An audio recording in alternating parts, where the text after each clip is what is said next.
Oh, shit. Here we go. Wednesday Night War. Let's go, baby. Our side of the IWC versus AEW Dynamite. First episode brought to you by Pop Culture Wrestling and Terrible Wrestling Takes Podcast all at once. Again, appreciate my guy TK over at Pop Culture Wrestling, popculturewrestling.com for all your pop culture wrestling needs. We are flooded with millions and millions of characters to read, minutes to watch, seconds probably, nanoseconds, millions of nanoseconds. Dude, it's exciting venture. Shout to my guy Marsh over at Wrestling on the Rocks for the dope-ass graphic. I made this graphic, and I was like, yo, man, what do you think? He goes, basically just laughed at me. Shout to Miss Amanda Jane. Ricky Starks is starting off Dynamite. Look, all I'm doing here is basically letting you guys know that since I don't have an excuse to not watch Dynamite, I'll watch Dynamite while doing my Raw and NXT recaps. And the actual Wednesday Night War isn't just you guys choosing to come hang with me and instead of watch Dynamite, or even we'll watch it together. But it's also at what point am I going to turn off Dynamite and watch something else? Because I turned off the Yankees to watch this, and until I get my second TV back in the studio / basement, I'm going to have to deal with just one. But I should be watching the Yankees right now. It's 0-0 against the Braves. They just took Kluber out, and I want to know what's happening. But I got to do the podcast, and I'm committed to the Wednesday Night War. Excuse me. And this should be fun new venture. Like I've said on previous podcasts, I'm looking to go live on Wednesday nights at 8 o'clock, because why not? I'm looking to go live Saturday mornings at 10:30 Eastern. Fuck it. It's my podcast. I can do what I want. Shouts to Justin Time 211. He is now on the front lines of Team our side of the IWC against All Elite Wrestling. Yeah, y'all didn't know what you signed up for, but we here now. Justin Time 211 in the YouTube chat. Shouts. Yeah, podcast is still gonna come out. It'll be the audio form of the video. I'm looking to do video only, unless there's something special to talk about. Unless there's something cool to talk about, and honestly, I'll let you guys in on what's been happening. I'm looking to get blue light glasses, so you might see me in some clear frames. Doing all that content for WrestleMania week really fucked me up. Crazy headaches. I can't use my laptop for a while at a time. I realize that the lights I use to help with the green screen are kind of fucking me up a little bit right now too. But that's the sacrifices that I'm making for this content, for this podcast, because I really do enjoy doing it, and I'm looking to find a way. I haven't worn glasses a day in my life. Every pair of sunglasses I do have, I end up losing or breaking, so I don't get sunglasses. So it's going to be an adjustment for me, but I'm looking forward to it because I want to keep this going. I have a lot of fun producing this content. What's really funny is that the first shot of the Wednesday Night War, they put out Ricky Starks and Hangman, which usually would just end up being an undeniable match. So we'll see how this goes. But I am really interested to talk about Raw and NXT. As you see, I got my Raw red on. TWTakesPodcast.com/TWTs to get yours. Still have the 420 deal out. The 420 deal is still available. Promo code 420 on a 5-pack of shirts gets you $20 off. There's only 4 codes available. 2 have been used. There's 2 left. Fuck it. I'll open it up. Who cares? However many want to use it. And we'll save it until the 27th. How about that?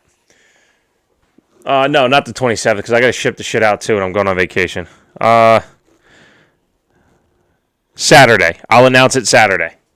Okay? Come by for brunch with Bishop. That'll be the last day of the 420 code for as many as it takes. I don't care. Until I sell out of shirts. I don't fucking care. $20 off the 5-pack. It's a $60 pack. Drops it down to $40. Whole bunch of 420 going on. Again, shouts to Pop Culture Wrestling. Shouts to TW Takes Podcast. We're working together. We're getting this shit moving in the right direction. Right now on TNT is Hangman versus Ricky Starks. That's one hell of a shot at me while I'm trying to do this podcast. But yeah, that's all I got, man. TW Takes Podcast on all platforms. twtakes.podcast.com, twtakes.podcast.twts to get these dope shirts you see behind me. twtakes.podcast.com/international for t-shirts with that dope ass logo right there. Brought to you by @RefMarsh. That fulfills into our international audience. So everyone in Europe, you can get taken care of through the Teespring site. Revamped the TWT site today. Let me know what you think. Those for asking about the promo code, it is beneath the payment option. So when you go to your cart to check out, below where the payment is, that's where the promo code is. I don't set that up. That's algorithm by the host for the store. Their algorithm puts it there. I can't get that moved. I asked today, can we put the promo code up higher? They said it just goes below the buttons. I'm like, that's fine. Whatever we got to do. So I'll let y'all know every time. I'm working on some promo codes. To do some partnerships and shit.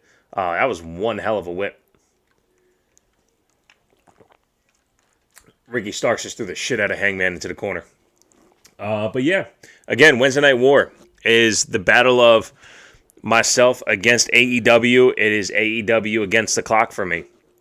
You give me a chance to turn this shit off, I will. The only reason why I'm not watching The Masked Singer is because we watch it as a family. Avoid all spoilers Thursday for dinner. So we watch The Masked Singer together because the kid goes to sleep before 8 o'clock anyway. So let's get into it. Let's start with Raw, get into NXT, and see what's good from there. I tell you, I was really happy to see the Viking Raiders back again. But this Adnan shit is fucking rough, man. It's rough. He's got maybe another week left for them to make a decision because it's not good. It's not good. Calling the Viking experience the Viking Express repeatedly. Number one, Viking Express isn't a bad name for the finisher. It's just not what the fucking finisher is. And look, it is what it is, right? What are we going to say? Just complain up and down about how Adnan is not good right now. He's not.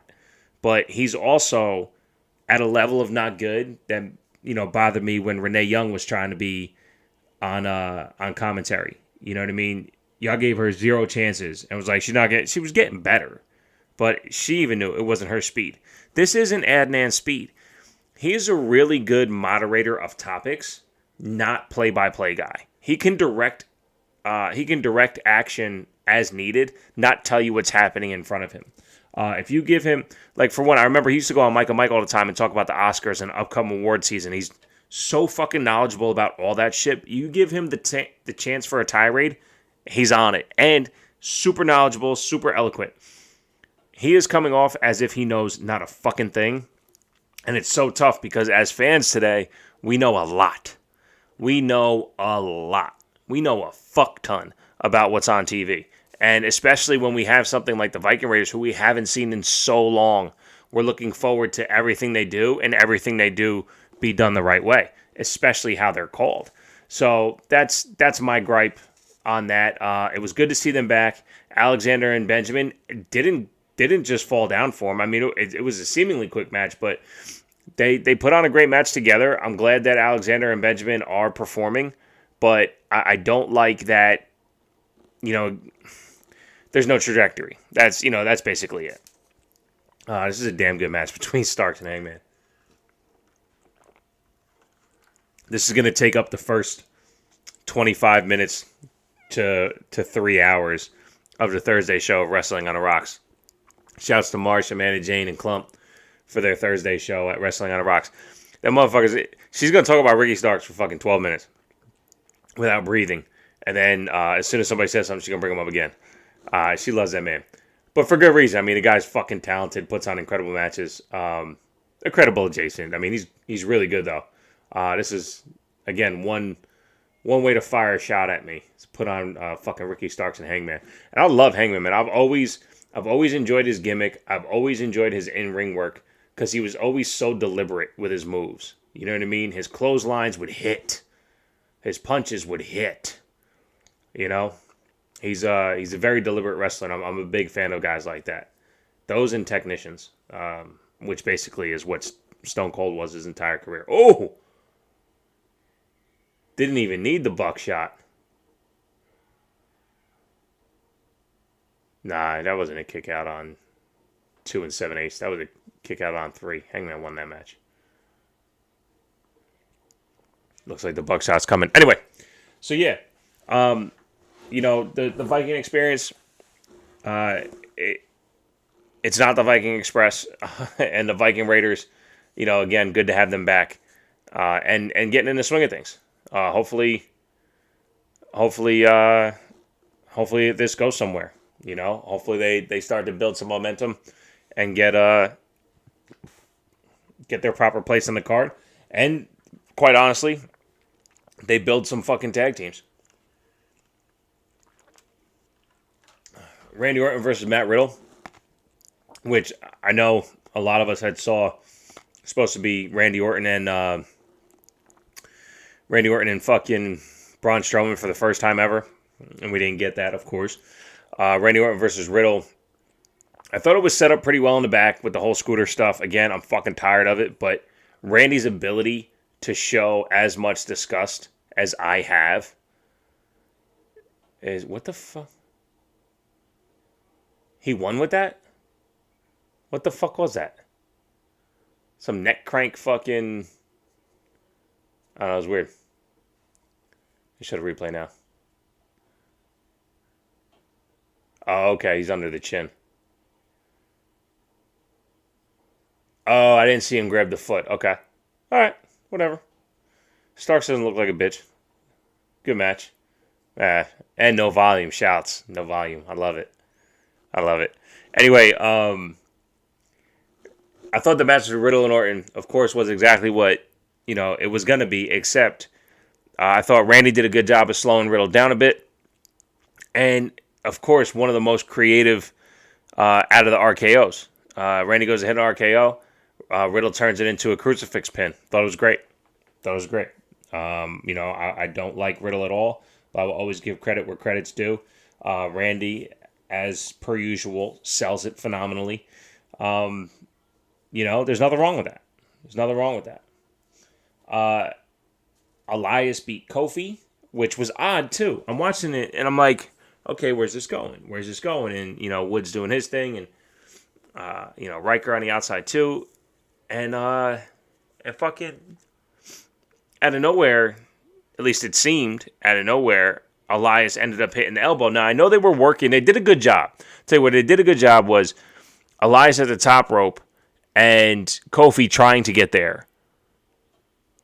Showing that even though Kofi is a former champion, even though Kofi is as experienced as he is, the strength of Elias meant something. So hopefully this propels Elias into a direction where he can get some fucking worth out of this. But him getting the pin over Kofi, I thought was probably the most surprising thing that happened on Raw. And we saw Mason T-Bar's face. And with Elias getting the win, I was like, you know what? I could dig that. And again, it happened so fast that, of course, I missed it. And as it did happen, I go, wait a sec. And they show the replay, and I'm like, oh, okay, this was legit. There was no fuckery in this one. That was great. So hopefully something happens out of that. You know what I mean? Damian Priest beat The Miz. The Miz tried to beat him the way he did the week before. Shouts to The Miz, too. Monday, I caught some Miz and Misses. For scripted reality, it's a lot of fun. I'll give him that. I saw an episode or two of last season. I definitely saw the first episode of last season. I was like, oh, okay. A little bit more scripted than it needed to be.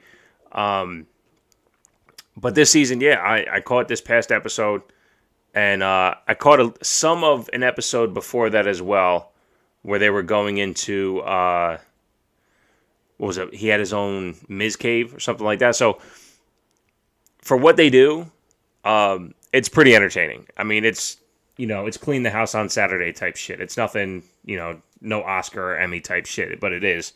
It's pretty cool. So good for them, man. Good for them. So Damian Priest beat The Miz. The Miz tried beating him like he did last week, putting his feet on the ropes, and Priest kicked out.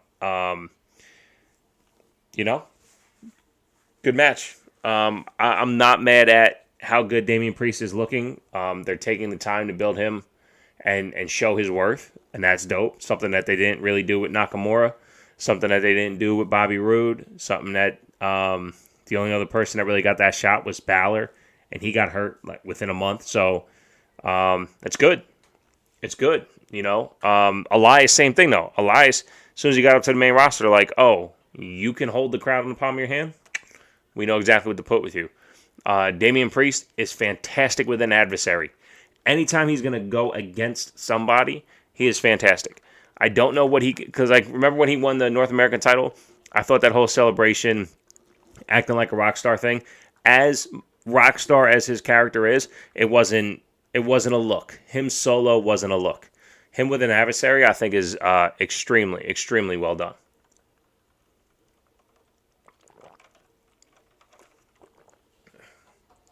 Another thing I liked about Raw, excuse me while I take a sip.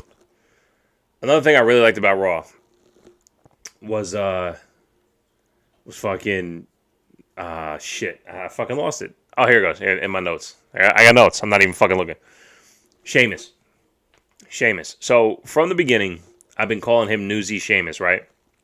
I think a lot of us are on that wave where you see that old school character, but Newsy Sheamus to me is fucking fantastic. And he he was asked about having an open challenge. He's like, sure, I'll do an open challenge if anybody can beat me for the title. And this motherfucker meant like 1930s in a bar fucking fisticuffs. Can you beat the piss out of me? You beat the piss out of me, you can take my title. So well done. Carrillo comes out. Humberto Carrillo comes out. And Sheamus just beats the ever-living shit out of him. And they go, oh, that's what he meant. He needs to get beaten for his title. Come on. And he beats the shit out of Carrillo. It's perfect. Shouts to all the Bullet Club going on the bus to nowhere, because that same bus, every time it went up to Impact, was whack as fuck. All right, so who do we got here? Is it Penta? Penta and all the fireworks, more fireworks than an exploding barbed wire death match. Shouts. And I missed, who's the guy on the side? He's wearing Sami Zayn's tights. And they're talking too. All right, so Penta's got a mask. The guy with him doesn't. He looks like he writes for the Wrestling Observer. I don't know, he probably wrestled his ass off, right? Shouts to the Wednesday Night War, man. I figure I couldn't let it go. I couldn't let it go.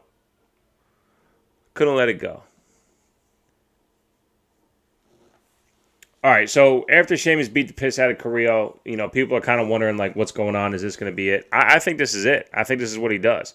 I think he just has an ass-whooping contest, and if anybody can best him for the U.S. title, then go for it. So we have Trent against Penta, so shouts. Should be good. Orange Cassidy's probably the most likable wrestler out there.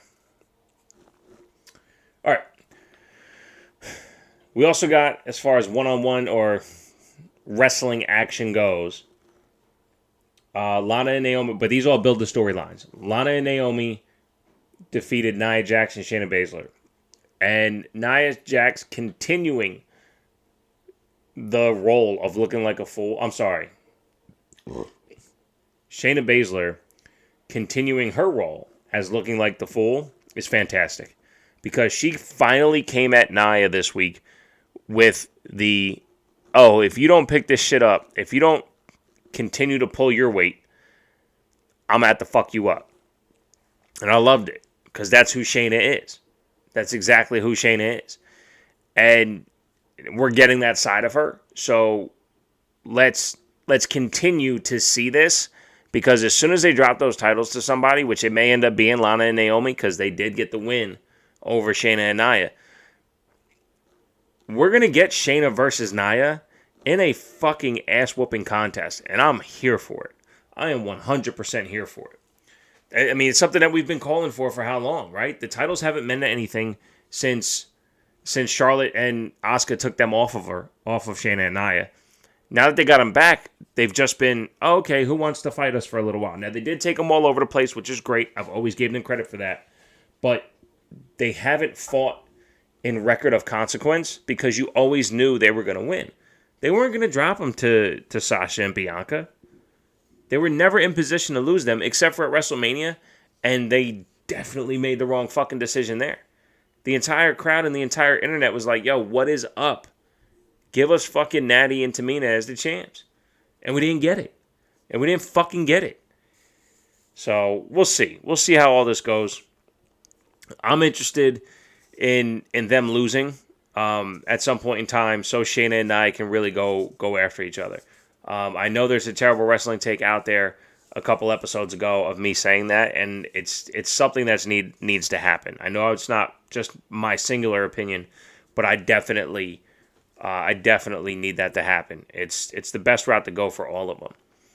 I alluded to it earlier. Drew McIntyre, so before we get into the unmasking, he asked Adam Pearce for a handicap match because that's what Drew McIntyre does. He beats people in handicap matches. And Adam Pearce is like, nah, son, get a fucking tag partner. Okay. He doesn't want one. Give me the handicap match. Okay, you give you a fucking handicap match. He gets the fucking handicap match. So fucking stupid. Now, meanwhile, of course, I didn't say this. He's wondering, is it MVP working with... Where the fuck is my height adjustment here? There it is. All right. Is MVP working with Mason T-Bar? You know, I'm surprised that Adnan doesn't call them Mason T-Bar. Let's see this fucking... Looking up at the AEW action.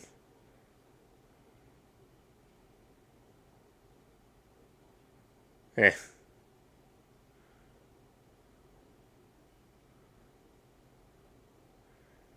tell you what, Penta did a good job of holding up Trent. See, that's that shit. That's that shit. Trent's completely on offense. He throws Penta into the ropes, and then Penta jumps off into a Canadian Destroyer. What does that even mean? At least they're selling it. At least they're selling it. So anyway, he gets the match against Mason T-Bar because MVP's always around when they're around. So he's like, fuck it. If they're working for MVP, I'm going to beat the shit out of MVP's boys. All right. Whatever. Mason T-Bar can't handle getting their ass whooped. So they beat the shit out of Drew McIntyre in the corner. Lose by disqualification. And then the Strowman Choo-Choo comes out.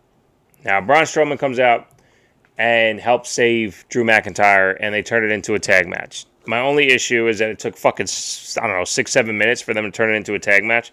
So now we got to watch Drew McIntyre for fucking 15 minutes. Didn't need to.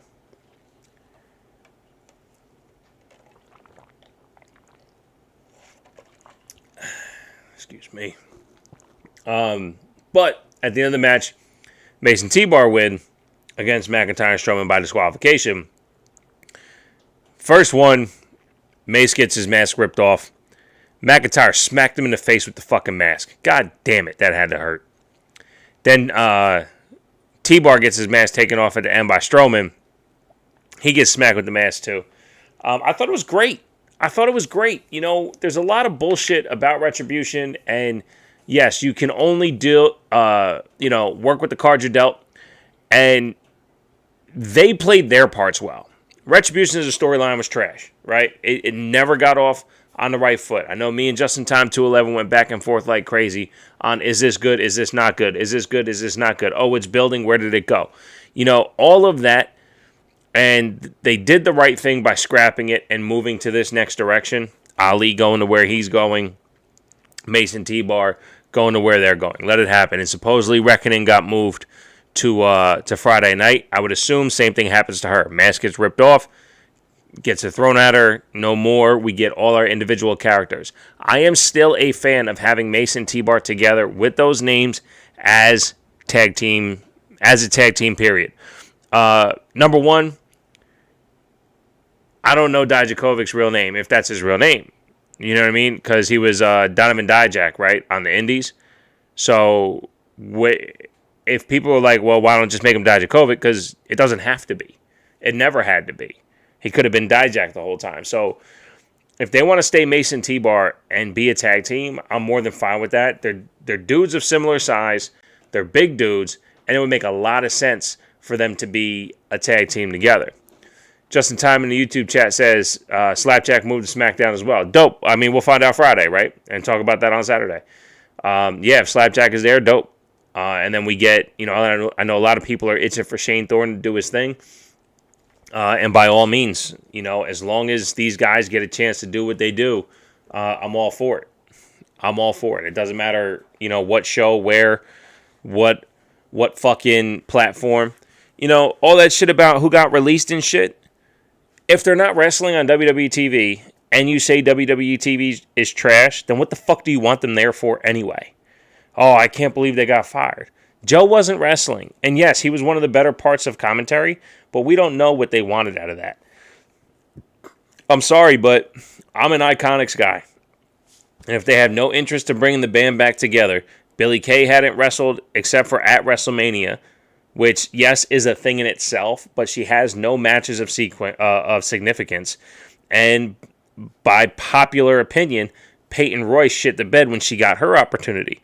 So if everyone who got released, y'all are bitching about them should have stayed in WWE, not one person got released that was being utilized besides Billie Kay. And I think I was the only fan of that. I know a lot of people liked it, but yeah, do I wish these people had jobs? Sure. But you know what happened to me during the pandemic? I went jobless for fucking 4 months. So what the fuck do I care if people lose jobs? Fucking rebound. If you love this shit, get on TV and do it. Get to work. Get to work. Go somewhere. Do some shit. You think these people don't get paid for that 90 days? They have a non-compete for 90 days. You can't have a non-compete and not get paid. These motherfuckers are getting paid for the 90 days, and on day 91, they'll do their thing. It is what it is. It's not a big deal. Not a big deal. Fucking same people saying Raw sucks is, I can't believe they let them go. So you rather them be on Raw on a show that sucks? It would be better if Peyton Royce got more matches? I don't know.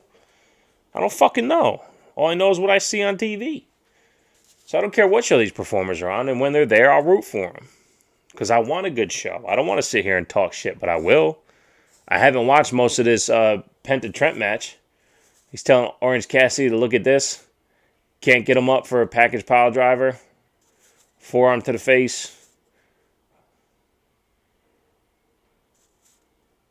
What else we got? Some chops. Kick in the stomach.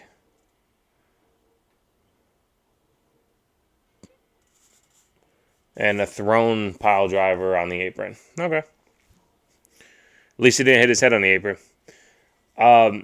So yeah, Mason T-Bar getting unmasked, I think is dope. And hey, let's see where it goes from here. There's zero chance that if they face Braun Strowman and Drew McIntyre that they win in a regular match. Let's see them against Shelton Benjamin and Cedric Alexander next week and grow from there. Next up that I have is the second to last thing I'll talk about with Raw. Asuka versus Charlotte. I'm going to tell you this right now. The Charlotte promo in the beginning of the night made me want to turn off Raw, period. I was like, look, if they're going to keep force feeding this bullshit with Charlotte, I'm out. Her promos are so fucking tone deaf that she doesn't understand that nobody considers it that way. There is a humility to success that we can all understand, right? I worked hard to get here. I've been blessed to have the opportunities. Even if John Cena came out and was like, look, I've sold more tickets and t-shirts than anybody else in the world, and I've almost won more titles than anybody else in the world, and I deserve it. You would go, fuck, man, yeah, you're kind of right. Becky Lynch said it in a promo once. You may have been 10-time champion, but not one run was memorable, or some shit like that. And that's kind of the problem that people who think like me, so that's where I'll say we as fans, where we as fans have the disconnect when it comes to Charlotte. So her promo in the beginning of the night, how people hate her, and she's got all these champions, and she's worth this and that. I'm just like, you really don't understand what it is people don't like about you.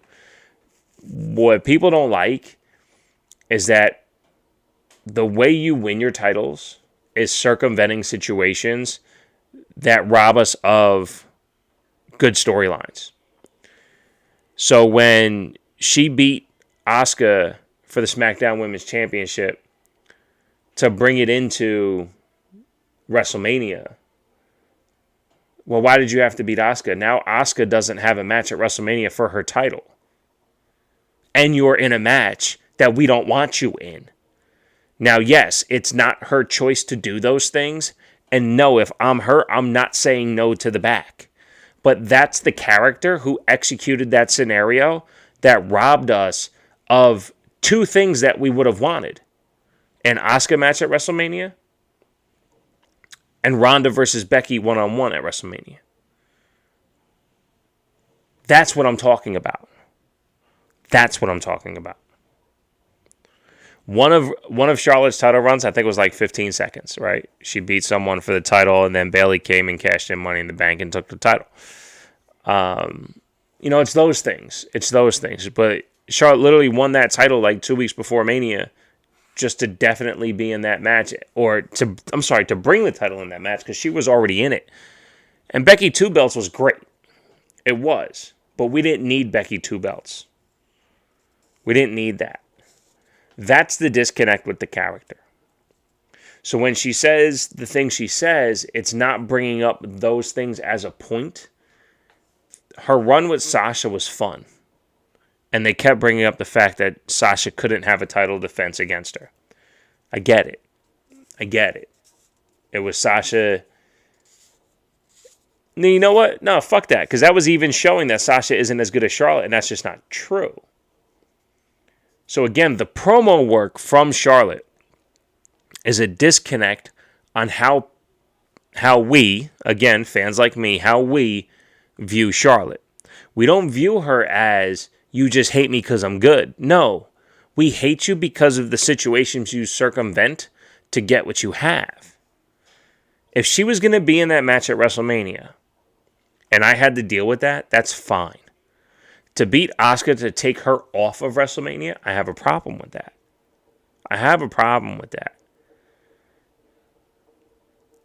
To say you're the 13-time champion, you lost that title in 2 weeks, and you also lost to a cash-in. Or wait, what'd she do? Did she? No, because I don't think she beat Bayley, right? She beat someone. I forgot who it was, and I believe it was Bayley that cashed in Money in the Bank to beat Charlotte. And maybe Charlotte beat Bayley and Carmella cashed in. I don't remember which one it was. However it worked out. But she was getting wins and losing them right away, a la what Sasha was doing to Charlotte, and then Charlotte would hold it for a month.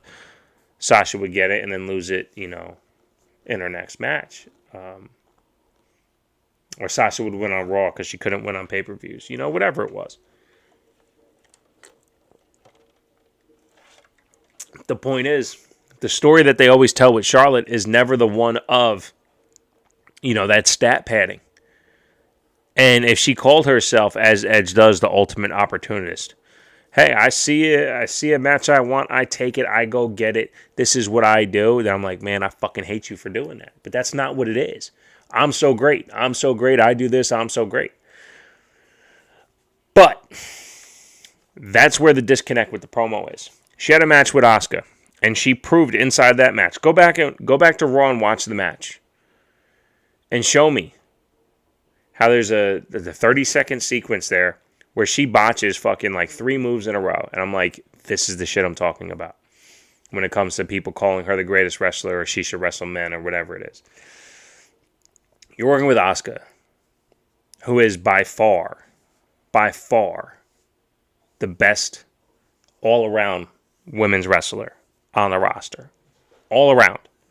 Everything but the mic work, but that's because she's Japanese and we're American or English speaking, and if all of her promos were in Japan in Japanese, we would look like the assholes for not understanding her. You know what I'm saying? So the promo work, language barrier, you throw that away when it comes to best overall. But the best overall performer is Asuka. And she has not one classic with her. Go back and watch that WrestleMania match. It's not a fucking classic. I'm sorry. You don't work a fucking arm the entire match and have her tap out to a knee. It's trash. It was a terrible story being told in the ring. I'm sorry. I can't stand by that match. But promo in the beginning of the night was trash because of the disconnect. Match itself dumbed down so many times because of horrible move execution, mostly by Charlotte. I have to go back and watch it to see what Asuka's culpability was, but they were offensive moves by Charlotte or Charlotte being in the wrong position. After the match, the way she got herself suspended because she could not believe she would lose to someone like Asuka, who she's beat several times, and her taking it out on everyone else was fucking fantastic. The wife texted me the next day and goes, "Oh, Charlotte got suspended and fined $100,000. Like, do you think this is her getting written off TV, or is this, part of storyline?" I said, this is probably part of the best version of Charlotte we will ever see. What they're doing now is they are implementing Charlotte's words into character.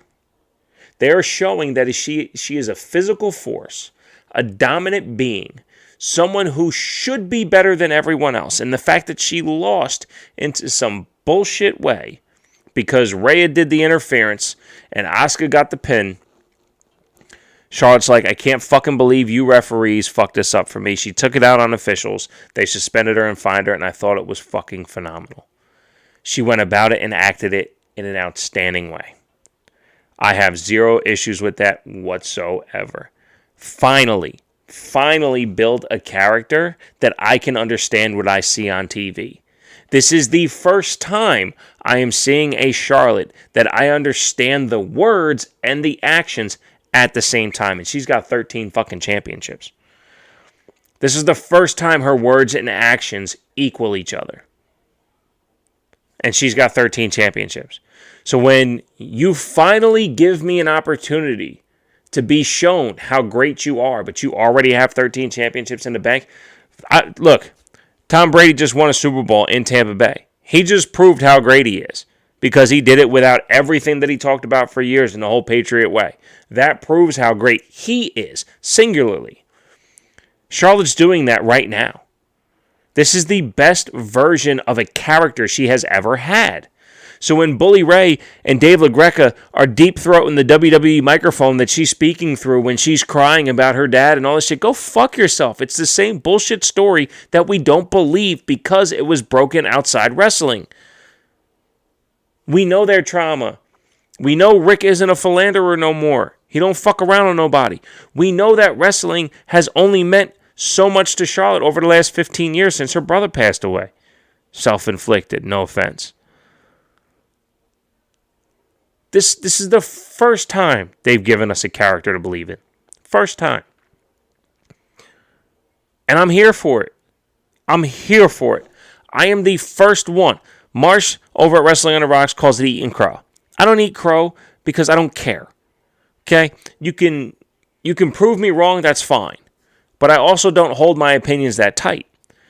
But I am 1,000% on point with Charlotte from the gate. Never once did you give me a character that I go, oh, okay, I believe that. No, it was cheat to win with her dad's help. You're not the best when you cheat to win with your dad's help. You're not the best when you have 13 championships because you beat Asuka 2 weeks before WrestleMania and took her off of WrestleMania and put yourself in a match that we didn't want. So the character and the actions never added up. This is the first fucking time. The first time the characters and the actions add up. And I'm fucking here for it. I am here for it right now. And what I would absolutely love is for Asuka and Rhea to get through WrestleMania Backlash, have Rhea win it again, have Asuka move on to Charlotte non-title.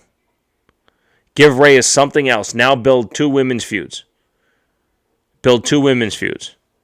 Inside. And have Charlotte lose. Legit. Not on bullshit. Legit. And then you would see the fuming of Charlotte because she's supposed to be the GOAT and can't be because she has a misstep. That's what I'm talking about. That's what I'm talking about. Just in time 211 in the YouTube chat says, all I see is just ending up being another poor me thing with Charlotte. I don't think so. I don't think so. You know, she posted on Twitter today, and I jabbed at her. She posted on Twitter today, her and Andrade on a boat somewhere, and the caption was, oh, what would I do with being suspended? I get where you're coming from, Justin, as far as the poor me thing, because that's what Charlotte does. But it seems like she's owning that she knows her options. And if she owns her options and as she implements them, gets cut out from underneath, I'm cool with that. She can't walk in the door and go, oh, I'm back from suspension, go in there, beat Rhea for the title, first match in. That's turn off the TV heat. Because that means you can't believe in any stories. You just have to take Charlotte as a GOAT, and that's it. Like, when everyone was shitting on Roman, he was building fantastic stories. He was winning matches as he was building his character, and nobody wanted to buy into it because they knew 3, 4, 6 months from now he was going to win. The problem with Charlotte is she shows up and wins a title in that match. That's a problem. That's a problem. So if Charlotte comes back with poor me, I'd be surprised. Honestly, Justin, I would see her come back and go, maybe I'll get suspended again. See my tan? I would love that. I would love that. It gives her depth. Gives her an actual character. An actual character. All right, let me wrap up Raw and get into Alexa Bliss. I tell you this. I see a lot of people complaining that Bray Wyatt's getting buried because all they're doing is just throwing the Fiend character on Alexa. And shouts to YouTube. Because I'm on YouTube right now. I'm live on YouTube, Twitch, Facebook, and Twitter all at once. Shouts to Facebook. Anybody listening on there, sorry, the chat doesn't filter through to me. You got to go to a different place to chat. But this YouTube generation, they want everything too quick, and they think they know everything at the drop of a dime. Bray Wyatt said it last week. He needs to revamp. It's basically what his promo was. I need to look at things and take care of things. All the while, Alexa said it this week, or even last week it was in me all the time. And she showed where it was. It was in Lily. It was Lily who was, and she told the whole story this week on how it made her beat up this bitch at the playground, blah, blah, blah, all that shit. Alexa was possessed by the Fiend energy, and that Fiend energy unlocked Lily inside of her. Now we have a darker Alexa on her own terms, has nothing to do with Bray. I'm fine with it.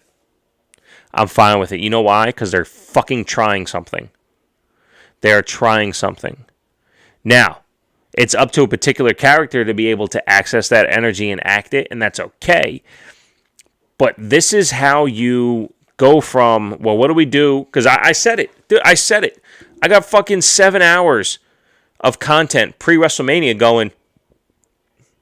Somewhere in there, I say, well, I don't know where they go from here with Bray Wyatt and Alexa. So I don't know how to predict this match because I don't know where you go from here. And the first thing they did when the match happened, Bray walks down the fucking weekend hallway and sheds his fucking burnt up skin.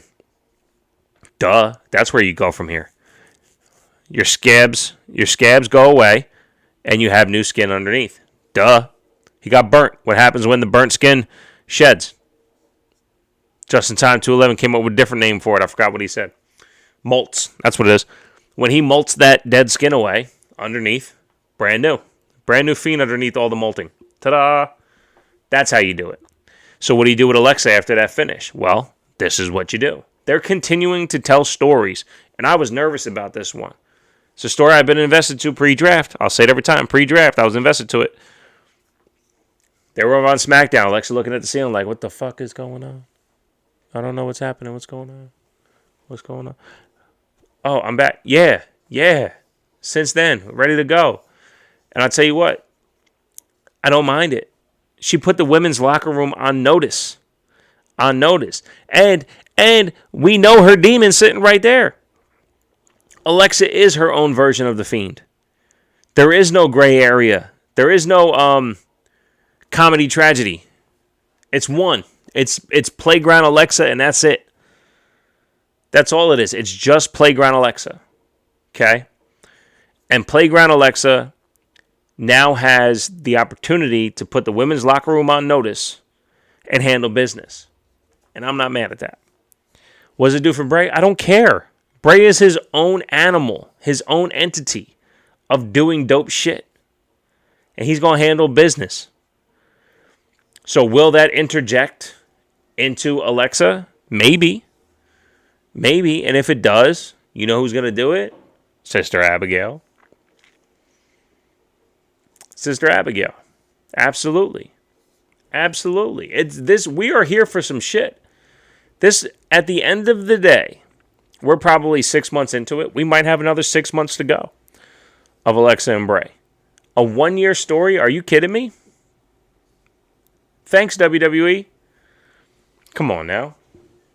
Come on. It's not that hard. It's not that hard to just sit back and buy in. What I used to say a couple months ago, take the ride. Take the ride. We're here. We're already here. We're already dialed in. We got the TV on. Take the ride.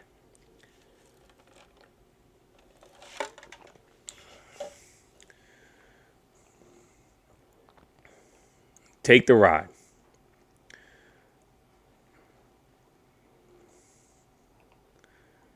Got a lot of love over on Twitter.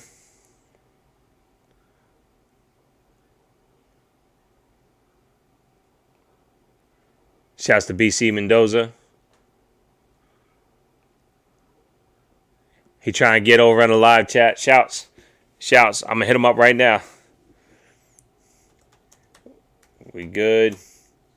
About to get into NXT. My guy, BC Mendoza over there. If I'm not mistaken, he is a physical therapist or a rehab coordinator of some sorts at a children's hospital. So shouts, you're doing the Lord's work, my friend. Marsh, come on through for the chat.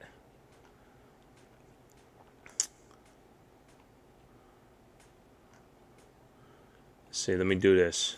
Bang, copy this.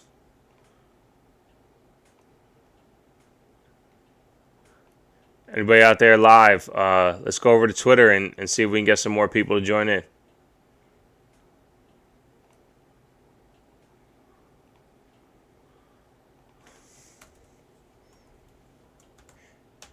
We live. Let's go. You know what we say. Join the chat. Join the show.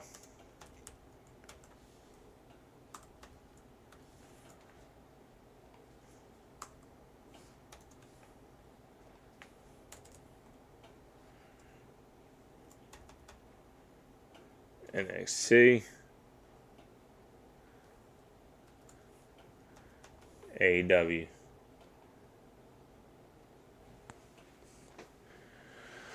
Is this match any good? I don't know. I haven't been watching.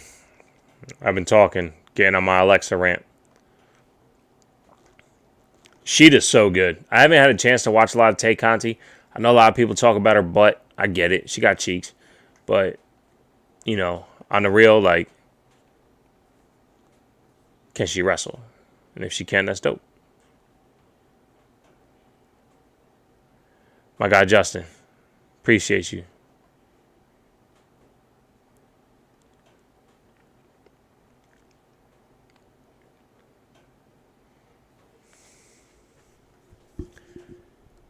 That whack-ass elite fucking...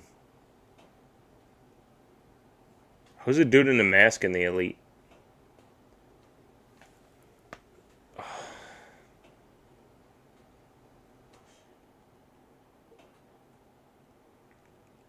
Oh, shit. LeBron and Atmos got a collab coming up. Let's go. And my man McNally be psyched about that. All this will be cut out on the audio version, so shouts.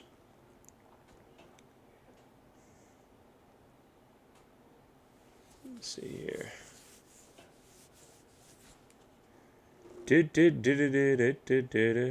Oh, I'm going to go to my profile and post the video live. What's good? Here we are. I look high as fuck in that screen cap.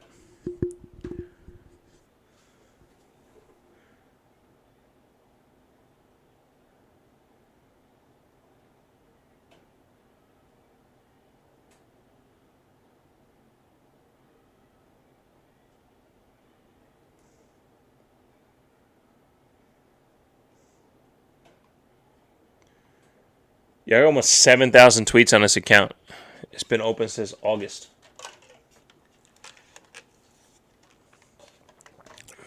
Nothing gets done without hard work, though.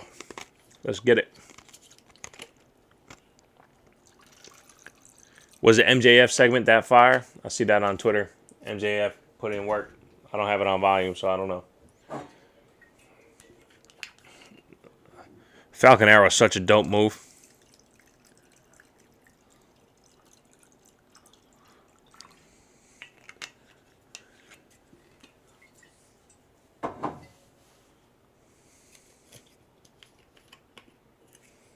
Oh, already did that.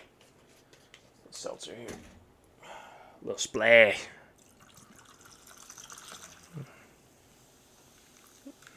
All right. We notifications. What up? Who said what? Pop Culture Wrestling. My guys. Yes. First episode brought to you in congruency. Just time to 11. Just did my Twitter co-hosting part. Yes, sir. The growth. Yeah. Hey, man. I appreciate the love, brother. He said the growth has been off the charts. Keep it up, my guy. Yeah, absolutely, man. Look, I'm here for this. You know, it's been a fucking grind once WrestleMania season started. I did all of that with love, man. I did everything for WrestleMania season with love. Justin, our episode together was fucking awesome, dude. Up to like 25 plays, I think. My man Red Fox that Saturday, we put in a dope episode as well. And then the following Tuesday with fucking Chat Grapple and Cheap Pops. It was so much fucking fun, man. I had so much fun with them. That was, man, they are just the best. And to be dead honest, dude, I've been so foggy that I haven't been able to listen to podcasts. I haven't listened to Graham at Good Cop, Bad Cop. I haven't listened to Red Fox at Night 11 Podcast. TK, what up, my friend? Pop Culture Wrestling at YouTube. Just jumped in the chat. TK, what up? Appreciate it, brother. How you like the window? The fuck is this called? The watch window. Whatever the fuck I call them. I don't even know what the fuck I'm called. The background. Pop Culture Wrestling and Terrible Wrestling Taste Podcast. We are in Congress and what we do now. But yeah, all that WrestleMania content I did, like, you know, I was talking to a couple people, and basically what I felt like it came down to was screen time, and you know, I fucking just a lot. I hit you on Facebook, but I found you. Shit, sexy, bro. I know, TK.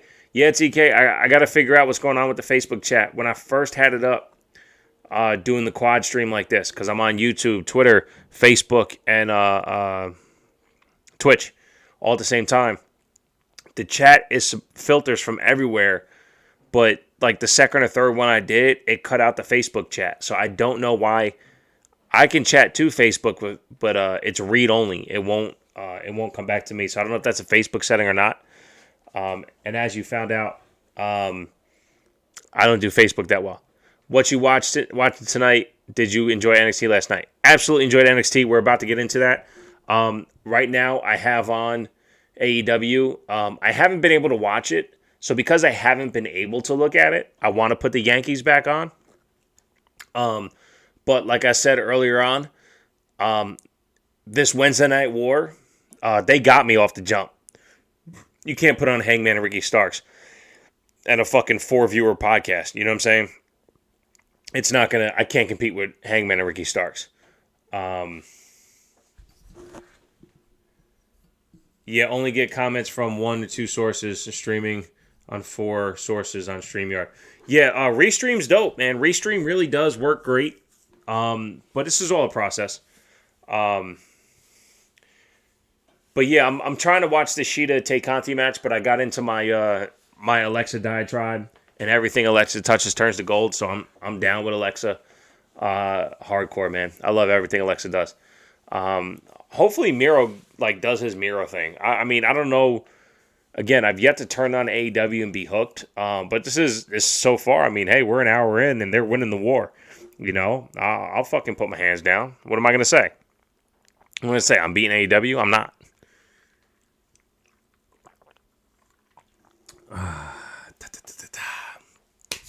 Oh, loving it though. I'm back, baby. I'm back. So like I was saying before, who's Lily? Lily's the best. Watch Raw and you'll find out who Lily is.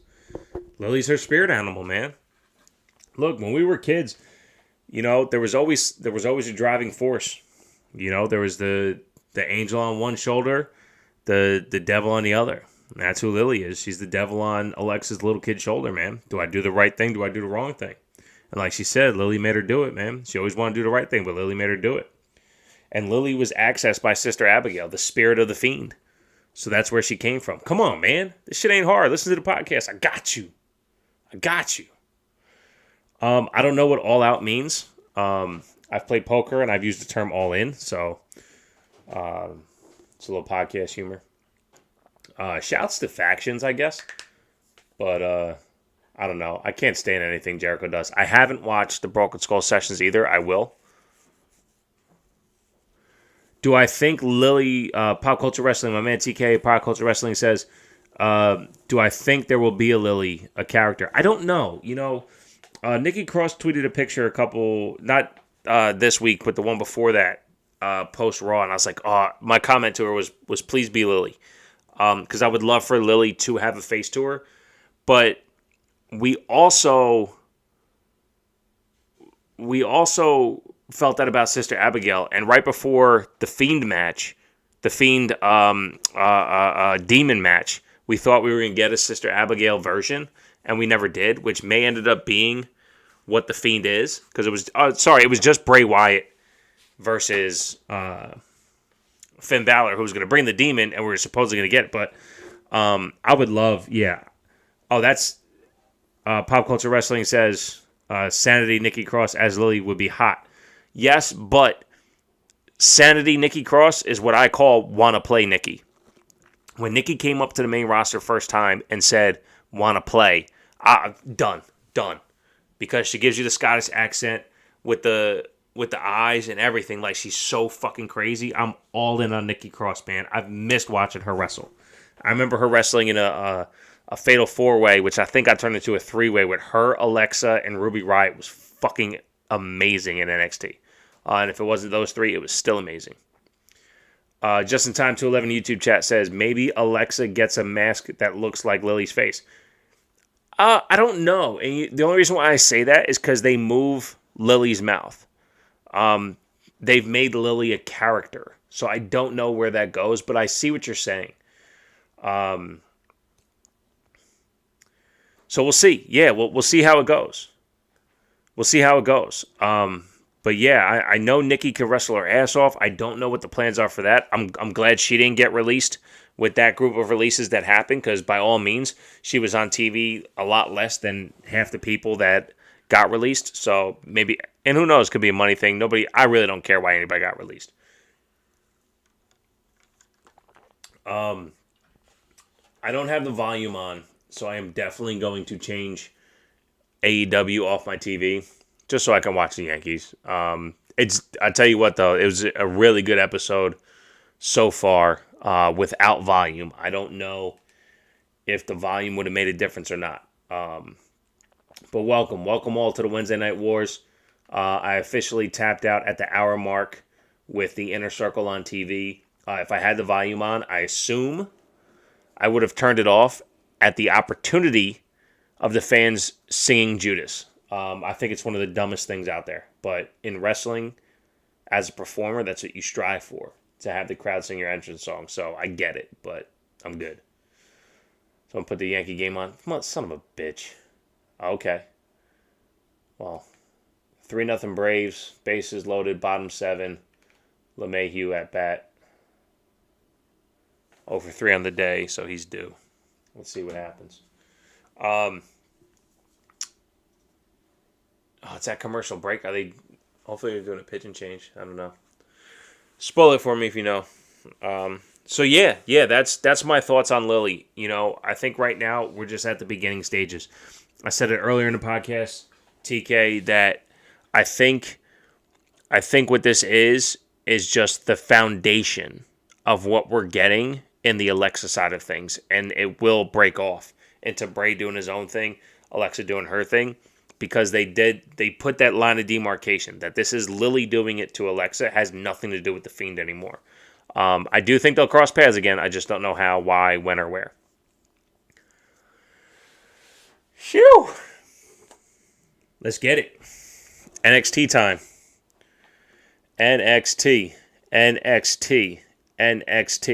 Shout out to Just Wrestling 5. That fucker, he never joins for podcasts. I don't think he listens to them, which is fine. But I'm going to say this. He said something about the new logo being a Karrion Kross thing and how he thinks he was the only one that noticed.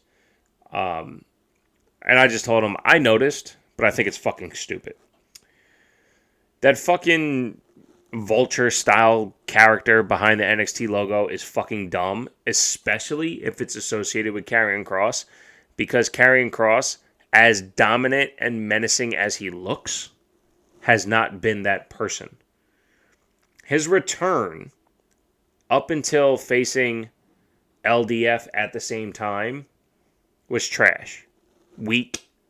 Missed spots. Not great matches. I thought him and Finn had the best match at Stand and Deliver 2. I think it was better than the No Sanction match.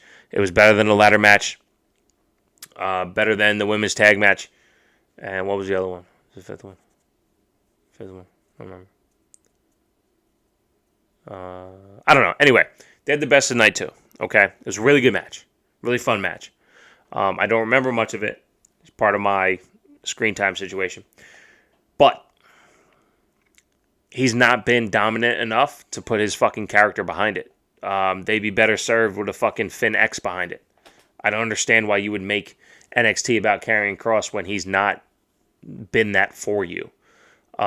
He had a really good performance against Keith Lee to win his title, but of course he got injured and then we moved. So I'm not a fan of it because of that. But if what I said was past that, they're drawing the line in the sand and they're letting us know that everything before this line was yesterday. We are now working towards tomorrow. And shouts to Just in Time 211. He said last night, how can you not love this new Kyle O'Reilly? And I will tell you right now how you cannot love this Kyle O'Reilly. And I said it to him in tweet too, but O'Reilly's promos are forced. This is how I am going to show you I am a babyface. And what you don't really get is that, what I'm telling you is that I'm going to be a babyface. So, when this happened to me and it happened by the heel, I'm here to remind you that, I am a babyface. And to think that I'm not a babyface, well, guess what? I'm going to show you tonight that when I wrestle someone, I am going to be the babyface. And then Cameron Grimes music hits and to the moon. And I hate the Cameron Grimes character too. Not because of the character, but because, again, like I said about the Sami Zayn situation, again, shout out to Just in Time 211 co-hosting last night. I don't like him because I want to see him wrestle. I don't need this character built, but I also don't like it the same way I don't like Sasha's laugh. Sasha's laugh is like mistimed and too long. Cameron Grimes, when he first came back and he was jumping all around the ring to show his excitement, that's not excitement. That's you being a fool. You're not a fool. So Cameron Grimes does this thing, and then Kyle O'Reilly's like, well, just to let you know, Mr. Heel, that I have a match tonight, and I'm a babyface, and I'm going to face a heel tonight, but I don't see a heel. We're business partners, so as a babyface, I'm going to look around like I'm pretending that I'm not going to hit you because, I'm still the babyface, and guess what? Oh, you know what? Let me put my glasses on, and you're my guy, and I am a babyface, and I'm going to hit you first, but I'm the babyface. Can't do it. I'm not buying it. All right, here we go. Shouts to the YouTube chat. TKK, dude, I thought she would get released and Black too. Yeah, Nikki Cross and Aleister Black would have made sense. Kyle O'Reilly is not a fucking main eventer, and I have no interest in him and Cross, says TK. Well, if they build it, I'm fine with that. Just in time, no. I meant Kyle O'Reilly the whole time, and I don't like Cameron Grimes either. Neither one of them. But I could have sworn you said Kyle O'Reilly last night. Balor versus Cross had the best match tonight too. Should have made event 1,000%. Yes, on hindsight, absolutely should have. They just did, because they did that spot in the middle of the ramp, you can't do a match after that. So, I mean, you see exactly why. So, NXT sucks to be having to watch Orange Cassidy. I mean, just Dane O'Reilly in the main event. I don't know what that means, TK. Listen here. All right. We let things play out on TV, okay? You recruited me over to Pop Culture Wrestling. All right? You can just stain all you need about O'Reilly. You think him and Cassidy have the same thing? Oh, no, Kyle O'Reilly sucks. No, he's so good as a mid-carder, not a fucking main eventer. So here's the thing, TK. I'll tell you this much. While I don't disagree, if I were to tell you, I'm going to hire you to mop floors at my restaurant, and you show me you can do fries, and I let you do fries. And you're like, hey, I can make burgers, and you make burgers. And you do all of that really well. Don't you think you should get an opportunity to be a manager? So this is O'Reilly's opportunity to be a manager. I don't think he can be. But if it plays out on TV and they prove me wrong, I'm fine with that too. So I have no problems with O'Reilly being in that position. But I will come on here and I will do my O'Reilly impression. Oh, Adam. Just remember, you're the heel and I'm the babyface, because I wasn't doing heel stuff when you attacked me like a heel and proved to everyone that I'm the babyface. Yeah, I'll do that O'Reilly as much as I can to let you guys know I'm not buying his bullshit. But I will buy it if I'm sold. My entire podcast seemed to be predicated on not liking Charlotte, and she proved to me that she has a character in her that I can buy into on Monday. But you'll have to check that out on the podcast version. I'm serious though. Like there's always an opportunity to prove wrestling fans wrong, because as much as we know less than everyone involved. So yes, while I completely agree that O'Reilly is not a main eventer, I haven't seen it. I also disagree that Kishida's a cruiserweight. I thought he should take the title off of Finn Balor in January. Meanwhile, he's got the cruiserweight title, not even a chance at the North American title? You kidding me? With Johnny all distracted and all that shit, and Kishida showing how good he is? Why has he got the Cruiserweight title? He's not going to bring more fans to 205 Live on Saturdays. Shouts to Just in Time 211 YouTube chat. I have slight disinterest in O'Reilly versus Cross because they both feel like they're missing something. TK says, I was a huge Kyle O'Reilly fan. I don't know what the fuck he's doing now. Well, he's in NXT. He's being positioned as a main eventer. I thought you knew that. Redragon with Fish all day. I don't know what that means.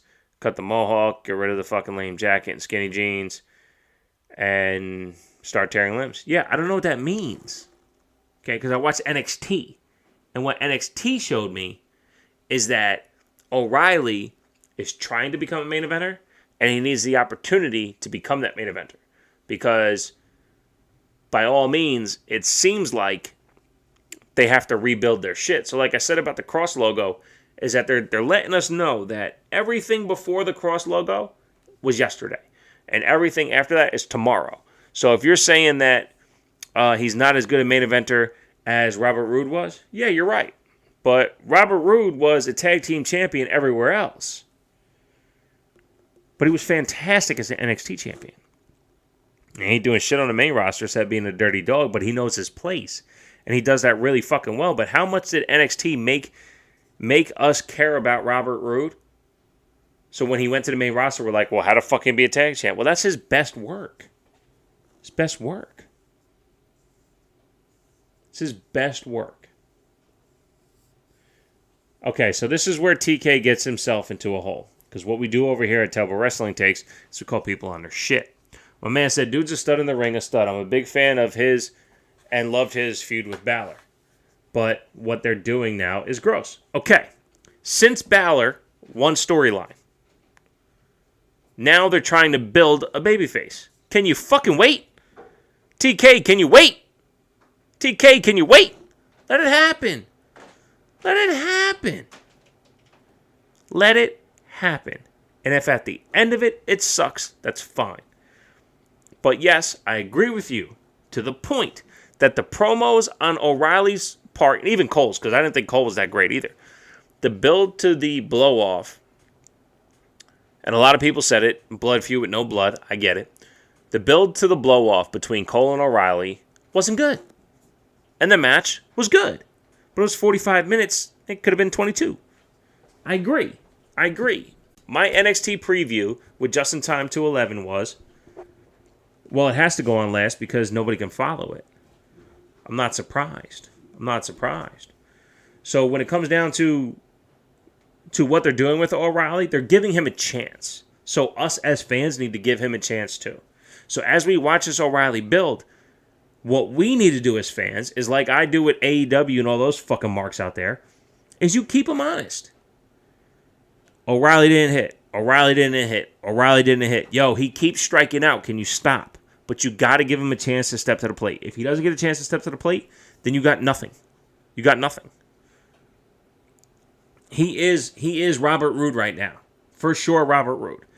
Robert Roode's a tag team specialist who is a hell of an athlete, but his charisma leads him to a tag team. Robert Roode, with the entrance and the in-ring work, was a phenomenal NXT champion. And I'll debate anyone on that. What he did in NXT as a champion was outstanding. He has no charisma for the main stage. Won't work. Damn, Gio Urshela got hurt. Fuck. So, with that being said, though, I would love to see O'Reilly get the chance. If he fails, that's fine. Put him back with Fish. Not a problem. Shout. That's what I'm here for. Terrible Wrestling Takes. I call you on yours, and I let you know I got my own.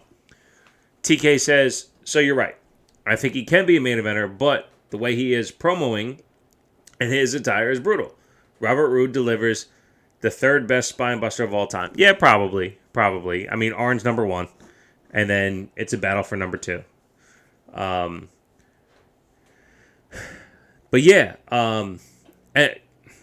hold up. All right, fuck it, let's do it. TK, who do you got? Farouk's number 2, right? Because that Farouk, especially with the Acolytes, that spine buster, fuck. But yeah, it is what it is. You know what I'm saying? Like, O'Reilly just needs his opportunity, and what we do here at Terrible Wrestling Takes is we take it as it's given to us, because we don't have a pencil, so we can't write it.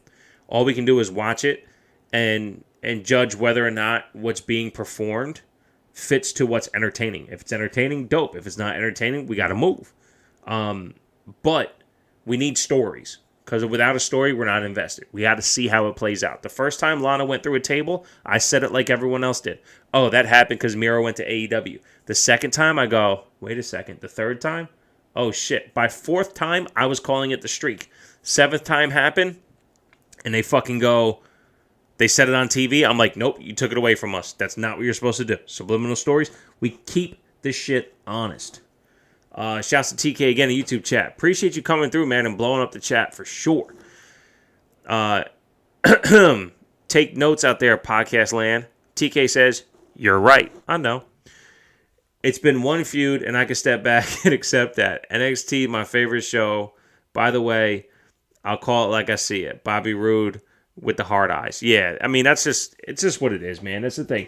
And what I've been trying to do, and it seems to work out, again, shouts to Just in Time 211, for saying our side of the IWC. You know, Twitter itself has lent the wrestling discussion to be so contentious. What we just did there through your chat and my conversation is come to a common ground on O'Reilly and just say, let's see what happens. Because if we say, let's see what happens, then we can sit down and watch TV and go, oh, okay, I see some build here. Then the following week go, oh man, they missed. Shouts to TK again. He goes, Arn, Farouk, Bobby Roode, Hunter, Batista. I'm not a fan of Batista's. And I think Hunter is always inconsistent. But your top three is definitely there. Maybe that's my problem with Batista. And, you know, honestly, my problem with Batista is his legs. His legs are so fucking weird on every spine buster.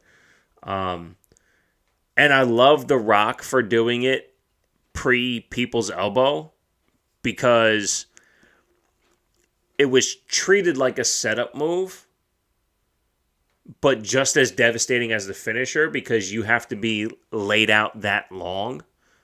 Because The Rock used to do a DDT as well, and it was enough for The Rock to get his shit together basically before, I believe, the Rock Bottom or whatever. But it was one of those things where, like Austin used to say all the time, oh, the DDT's bastardized now, or the super kick, right? Those were finishing moves back in the day. And when Arn hits you with a spine buster, it's over, right? The Rock hit you with a spine buster. He kept the reverence of Farouk and was like, got it now. If I nail this with a people's elbow, that spine buster's triple legit. I'm cool with it. So you got to give Rock a little bit of credit for the spine buster. Plus, nobody put a spine buster down and got up smoother than The Rock. So I'm a little off on Batista just because of how he puts his legs and shit, but that's just me.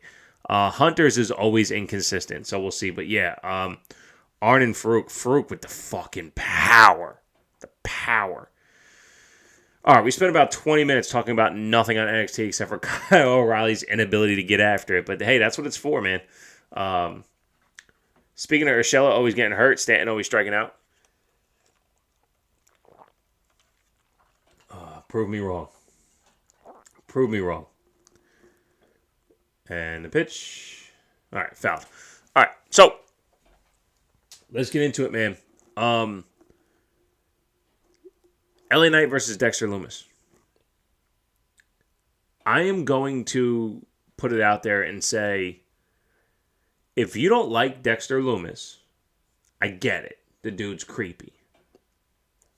But he puts on some of the best TV matches we see. Excuse me. Why? Why is he so good at TV matches? He's fucking outstanding on TV. What do you have? His shit with fucking the guy he kidnapped, Austin Theory. Outstanding. So him and Cameron Grimes. I mean, every match he has on TV is fucking incredible.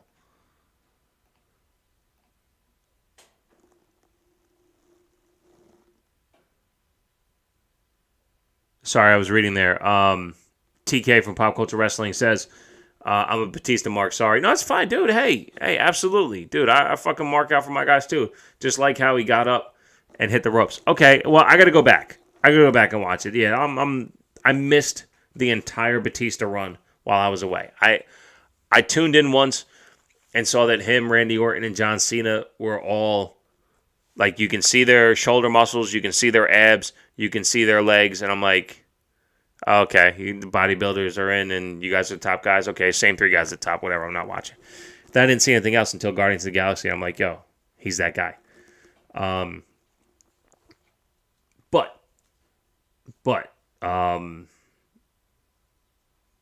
Anyway, LA Knight versus Dexter Loomis, fucking outstanding. Fucking outstanding. Dexter Loomis might be the best on TV match guy. I mean, maybe besides Sheamus? Who else is putting... Main event Jey Uso? Are those the three standard bearers for matches on their respective shows? Going to a match with Sheamus, how dope is it? Going to a match with fucking Jey Uso. When's the last time Jey Uso had a bad match? Dexter Loomis is fucking killing it on NXT. His matches are fucking impeccable.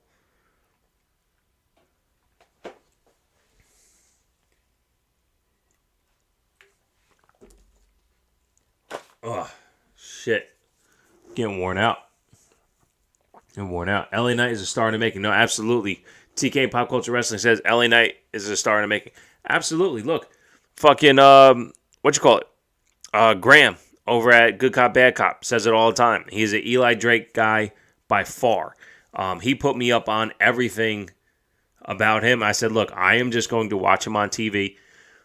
I'm not a fan of his promos, and only because they are as original as the fill in the blank he wants to stick to. And every time he gets caught, he goes into the same thing.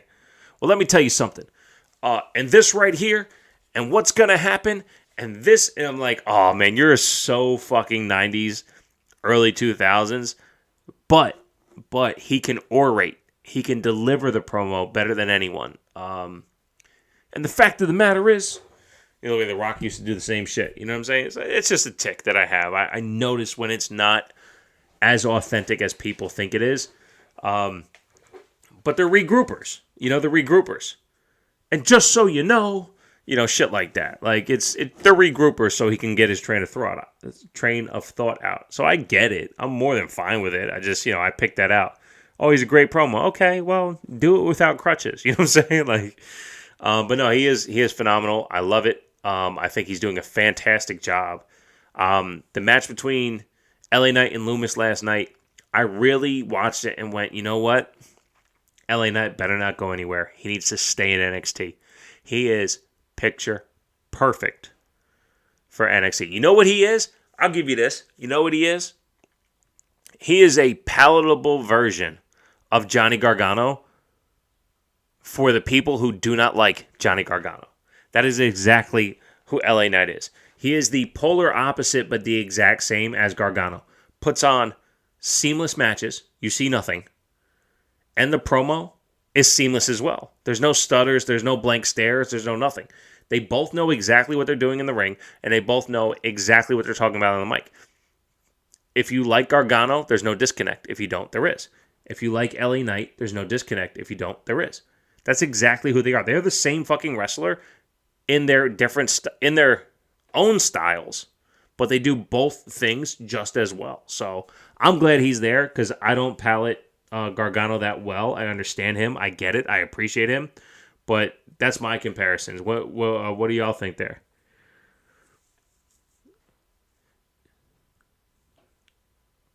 Yes, sir. Shouts to Just in Time 211 and TK from Pop Culture Wrestling getting up in their in the chat here, becoming friendly. Just in Time 211 is the captain of our side of the IWC. He is also the Twitter co-host of this podcast, which spurned into him being the Twitter co-host of 167 fucking podcasts. He is the fuel and the fire of what this wrestling community is. Just in Time 211, forever indebted to you, my friend. You are the best.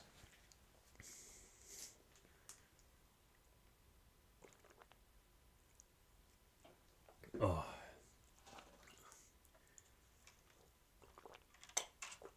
Yeah, I didn't think I was built for 2 hours, but hey, join the chat, join the show. We in here. I'm loving the Dexter Loomis, Indy Hartwell stuff. It adds layers to the way. It adds layers to Indy Hartwell. It adds layers to Dexter Loomis. It gives him a weakness. NXT is just fucking delivering. And you know what I fucking hate? This is what I hate. This is what I absolutely hate. Absolutely hate about NXT. Where's Xia Li been? Where's she been, man? I miss her. Where's she been? They're telling all these stories with everyone else. Dexter Loomis gets a love life. I'm married, but where's my Xia Li? Where's my Xia Li? The Tina Shah stuff. Where'd it go? I need her back. Xia, come back, please. Please. It's bullshit. It's bullshit. Anyway, next match we had GYV versus Breezango. I'm wearing very thin on GYV. They're becoming very, Yeah, very cut and paste. Nothing's changing. There's no evolvement. Everything has been and doesn't seem to change. And without any evolving, I can't trust the next match. For instance, if you know what you're getting out of, let's say, a Ricochet match, right? Where he's going to flip and fly, or let's say this, Finn Balor, right? Finn Balor versus Brock Lesnar. When the match happened, you have both styles in your head. And you're like, okay, this is what Brock wants to do. This is what Finn wants to do. And then there's a story through the entire match, and they both kind of get their stuff going on, but you don't know exactly what's going to happen. The Grizzled Young Veterans are now giving me the same exact thing every time. Same exact thing every time. I'm starting to check out. They're fantastic. And soon, I'm good, man. I get it. It's your stick. It's the wrong one to have. I'm not here for it. I don't like it. I don't get it. Sorry. Not for me. Not for me. I was going to give him another match or two, but I think just even talking right now, I'm like, okay, I'm good. I'm good. TK says, great show. Thanks, man. Thanks. I don't know if you're talking about NXT. Don't care. I lost my notes, so let me bring those back up, motherfucker. I went to minimize the screen so I could see this shit. Yeah, so every Wednesday and Saturday. Wednesday, 8 o'clock, going live against AEW for the Wednesday Night Wars. They stacked the card against me today. They heard me coming. I am going to go back and rewatch that Tay Conti Kishida match. I know Britt Baker came out to fuck things up. But I am going to go back and watch that. I thought Hangman versus Ricky Starks was really cool. But yeah, once Jericho was on, I was like, okay, I can finish watching the Yankee game. Which has not been good, man. Yankees in a tough spot. Injuries early, and Jay Bruce retiring was dope because that gives us a chance to get Mike Ford up and some reps while Luke Voigt is out. But anyway, let's get it. All right. So yeah, GYV beat Breezango. I'm good. Didn't really do anything. LA Knight got the win over Loomis. He was distracted by Indy Hartwell. Blah, blah, blah. All that shit happened. I'm down for Indy and Loomis. I love the layers it's adding to TV on NXT. I need some Xia Li back in my life. Don't know when that's going to happen. But in the women's division, we got the debut of Saray, and she went against Zoe Stark. And again, I'll pick up where I left off with Zoe Stark before. She's the example why Peyton Royce shouldn't have been let go. Do I think Zoe Stark's a better wrestler than Peyton Royce? I do.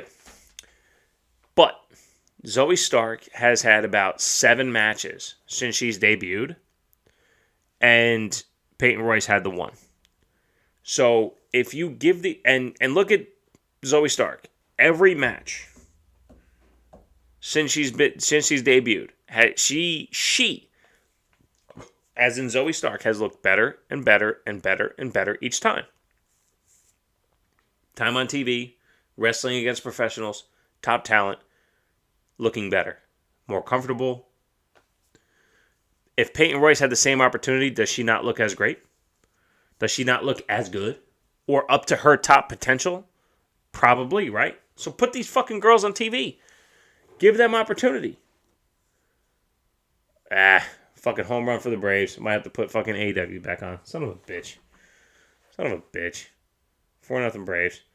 LA Knight got to change that finisher, though, because I ain't feeling it. I said that day 1, just in time to 11. I tweeted to Graham. I said, LA Knight always use that finisher? He gave me a name. I'm like, yeah, shit's trash. And I said that when he missed it on Bronson Reed. Or did I say, no, I said it the week before. I forgot who he wrestled the week before. But he went to hit Bronson Reed. He hit him with the knee first. Then he went to do the full finisher. And he missed it. And I'm like, yeah, the setup, it's all wacky. It doesn't make sense. And then he missed it too, right? He didn't even fully connect. LA Knight didn't fully connect on Loomis. Yeah, I didn't dig it. Back to Saray and Zoe Stark, though. Zoe Stark getting that time on TV, man. Wrestling against top talent. She looks outstanding. She looks great. They're really building Zoe Stark. And I'm here for it. Look, I think NXT is doing a fantastic job at building talent, at building the next layer of what they're going to be. It starts with Zoe Stark, man. It starts with Zoe Stark. Hopping over Twitter real quick. Shouts to BC Mendoza, stuck in traffic. All good. All good. We'll like a tweet here and there. What's up with the DMs? Who slided in there? Hey! Like, comments on your videos. Okay, so that's when you fucked up and you didn't know. All good. We're here now. We are here now. Saray, I tell you, I tweeted this out afterwards. I said I wasn't blown away, but I can see what people talk about. So I'm here for Saray. I mean, y'all know out there, I love women's wrestling. We are women's wrestling above all here at the TLB Takes podcast. When women do wrestling well, it basically outdoes the men because the expectation is lower. The wealth of great matches from women is not the wealth of men, which is great. It's a great problem to have because when you get fantastic matches, they resonate. So every time Sasha's in Hell in a Cell, even Bianca Sasha ended up stealing night 2 from a match standpoint. So, or night 1, I'm sorry. Night 1 they stole. So, the opportunity to be fantastic is always there. And Saray is going to do that. She's going to pull out a match with somebody that's great. Also on NXT, we had Frankie Monet interrupting Shida, AEW on Io Shirai, introducing herself to the WWE audience, the NXT audience, and I'm down with that. See how this builds. We all know Taya Valkyrie as a fantastic women's performer. Let's see where we get to, Let's keep moving because I am losing steam on the voice. Kishida versus Oni Lorcan. Again, I wish Kishida was in a different position. Put him in that North American title scene. Put him in the main title scene. He was wrestling at such a level. Now, I do like this. I'll give you this. Last week when he came out, he ditched the jeans and he was in tights, but he still had his boots on. This week he got rid of the boots. Hopefully he doesn't get rid of anything else, right? But now he is in taped feet and trunks.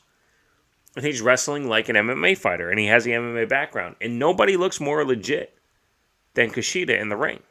I'm down for it. The problem is it's all happening on 205. It's all happening within the cruiserweights. He had a really good match with Oni Lorcan, okay? They went back and forth. They traded strikes. Kishida hit the springboard, double knee. Really good wrestling. It was a good spot for Oni Lorcan to show you he is a legit competitor. But, y'all know what I feel about Kishida on this podcast, man. He is top notch. I don't know. I don't know where we go from here. I said it last week. Him being 205, does that mean that he now goes to the 205 Live show too? Are the challengers not going to get and what's the mic work going to be? Again, no offense. The language barrier does exist. And his ability to cut an investable promo is not there because we don't speak Japanese in large. 90 to 95% of the people watching what Kishida would say on NXT doesn't speak Japanese. So what do we do? I'm all here for it, though. I love Kishida. He has hooked me. Absolutely hooked me. So I'm glad he got the win. A win by submission on the hoverboard lock. Excuse me. That's cool. By all means, I'm down for it. After that, we had Imperium versus Everrise. I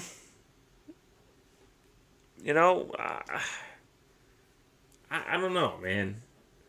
When Everrise was building towards the Dusty Cup, they had a chance to prove themselves as talent, and they did. And then they took a step back, and then the Dusty Cup they lost, and then they took a step back, and they turned out to be jobbers. Are we going to get... I can't even... I got to stop. How do we get a second NXT show on Saturday for 2 hours.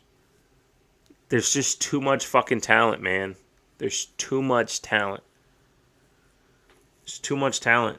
You can't build all the divisions. We didn't even talk about the Women's Tag Team Championships. You know what I'm saying? How do we build all these divisions? Andy Hartwell got kidnapped by the tag champs. I'm sorry. Candice LeRae got kidnapped by the tag champs. And Andy Hartwell was like, yo, I got you. We got a match next week.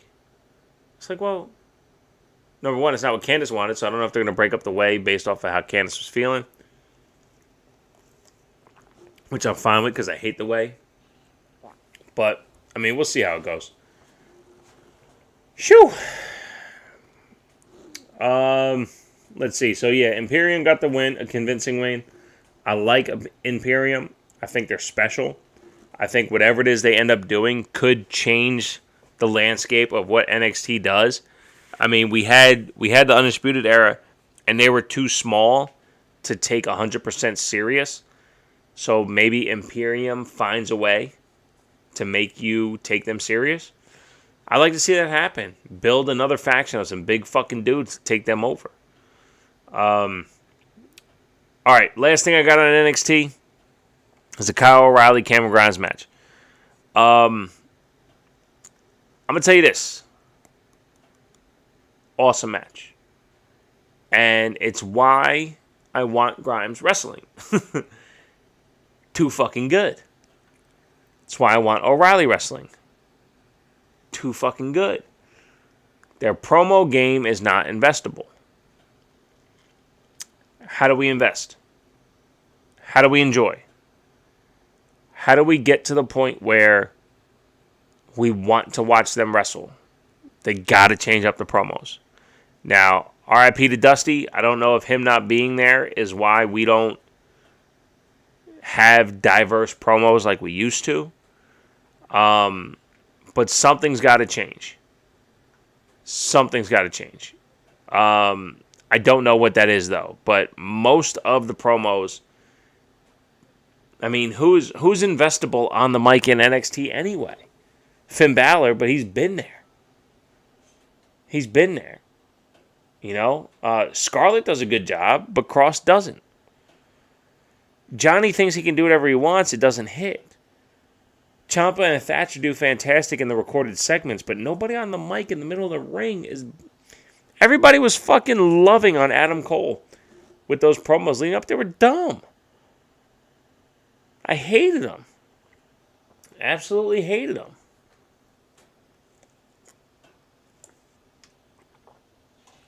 So I don't know.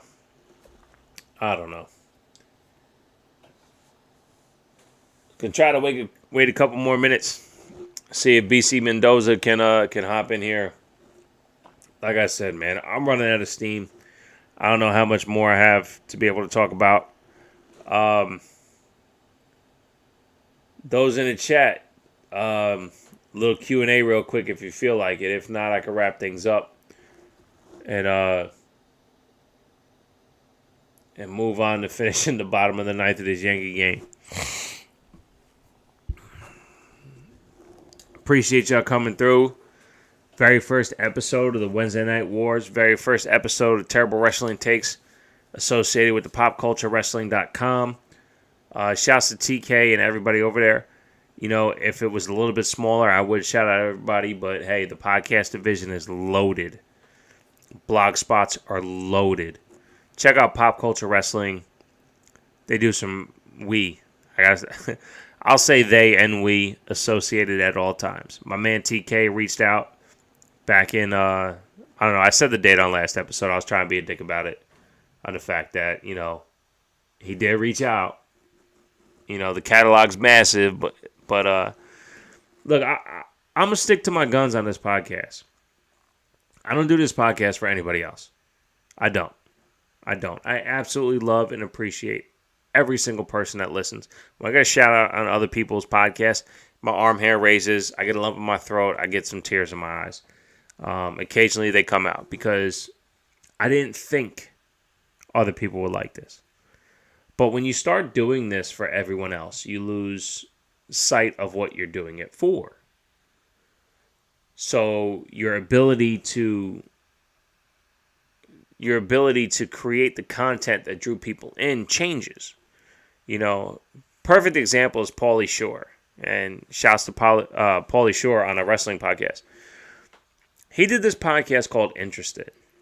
And he would have a conversation with somebody and then play that conversation to a person associated with that person and get their thoughts on it.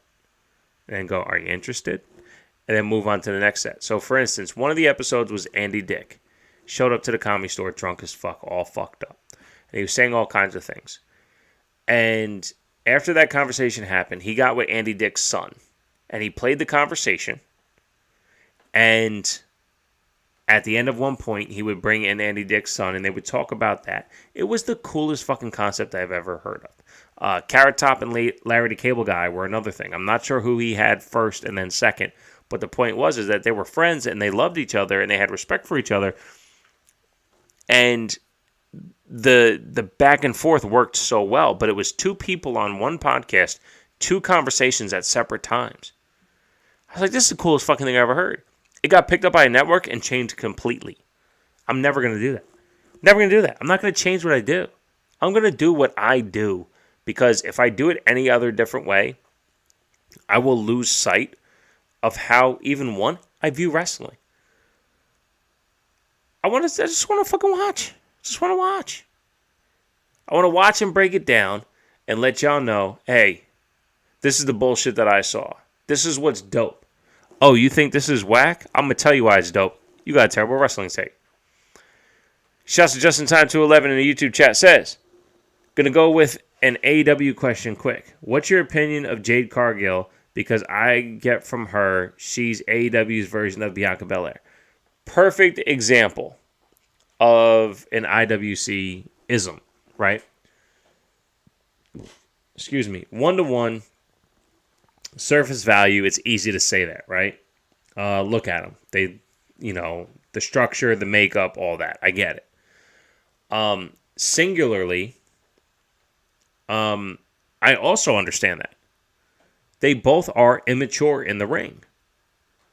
I don't think AEW wants the same, but then again, I have a different problem with Bianca Belair because I've seen her so long.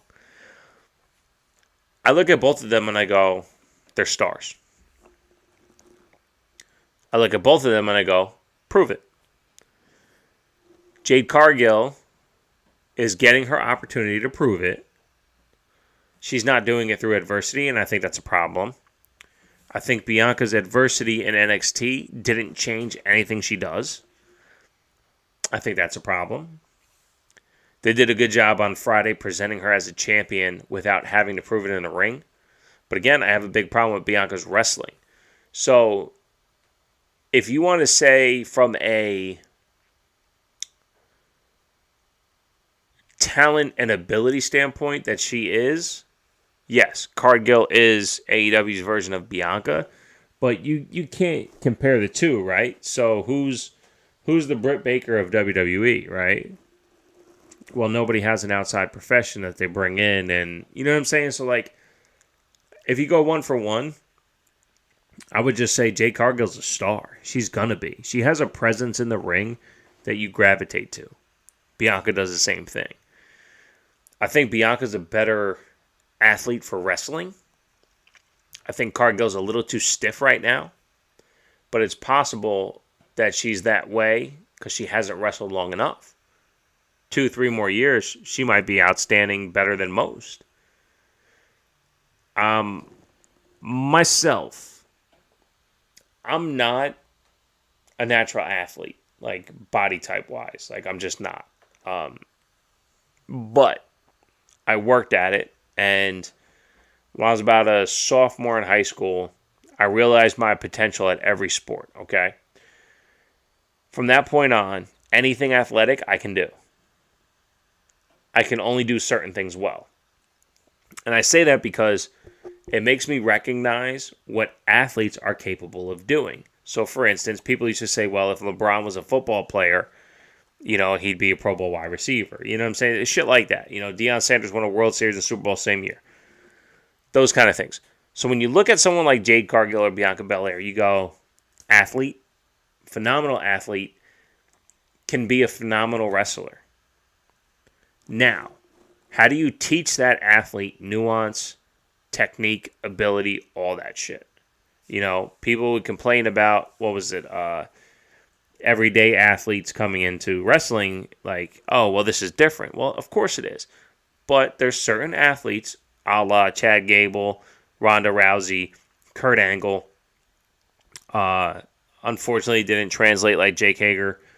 Hopefully this Parker Bordeaux guy, you know, can translate into professional wrestling and become something special. I mean, look at Brock Lesnar in UFC.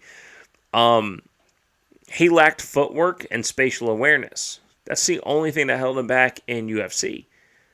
If he got footwork and spatial awareness, he would have never gotten punched in the face and would have won every single fight. But he didn't have that. He was always working off his back foot and never moving properly. So yeah, I mean, look, Jade Cargill and Bianca Belair, honestly, dead-ass opinion, body makeup, athleticism, if taught wrestling the right way, they could be the two greatest wrestlers of all time. Both sides, men's and women's.